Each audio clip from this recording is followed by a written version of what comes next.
Okay, let's just dive right into a really profound question. What are we beyond our memories? In this explainer, we're going to explore all the parts of our lives that will never, ever be recorded and what they reveal about who we truly are. And I'm not talking about, the stuff you forget, like where you left your keys. We're talking about the vast, vast majority of your experience, that flicker of light, the feeling of your foot inside your shoe that never even gets recorded by your brain at all. So this brings up a huge question, and it's one that's going to guide us through this whole thing. Is this constant loss a tragedy? I mean, is it a failure of our biological hard drives? Or is it possible it's actually some kind of liberation? To start, we really need to get our heads around a critical distinction. It's the difference between misplacing a memory and an experience never having been stored in your mind in the first place. Think of it like this. Something you've forgotten is like a lost file on your computer. If you search hard enough, you might find it again. But the unremembered, well, that was never saved to the hard drive to begin with. It's like water flowing through a net. It's just gone, leaving absolutely no trace behind. Our memory, what we think of as our life story, it's just this tiny, narrow channel. But this explainer, it's not about the channel. No, we're interested in that vast, unrecorded ocean. So, let's get to our central clue in this whole mystery. We're going to look at the case of a woman named Delia, who, it turns out, seemed to be the one exception to this rule of forgetting. I mean, can you imagine remembering the weather, the clothes you wore, and what you ate for lunch on some random Tuesday 20 years ago? Well, that was Delia's reality. Her memory was a near-perfect archive. For her, the past was always right there, crowding in. The smell of car exhaust could literally transport her back to a street corner in 1987. This condition basically made her the ultimate authority on memory, a living library of a single human life.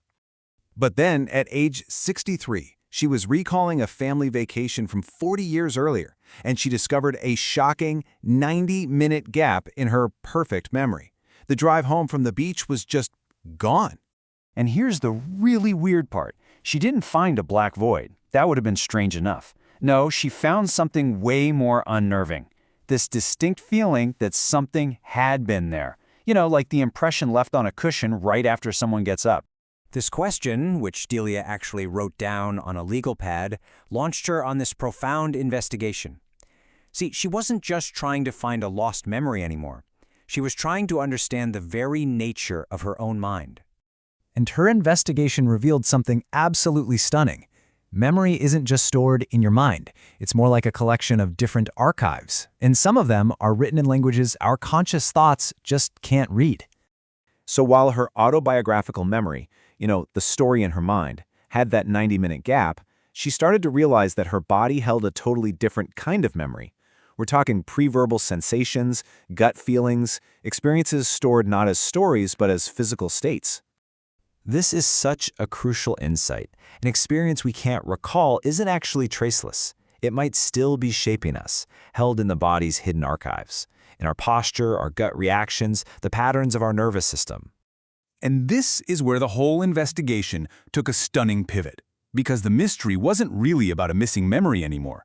The mystery was about the self. It turns out your brain is not a recording device that just plays back the past. Nope, it's a story-generating machine.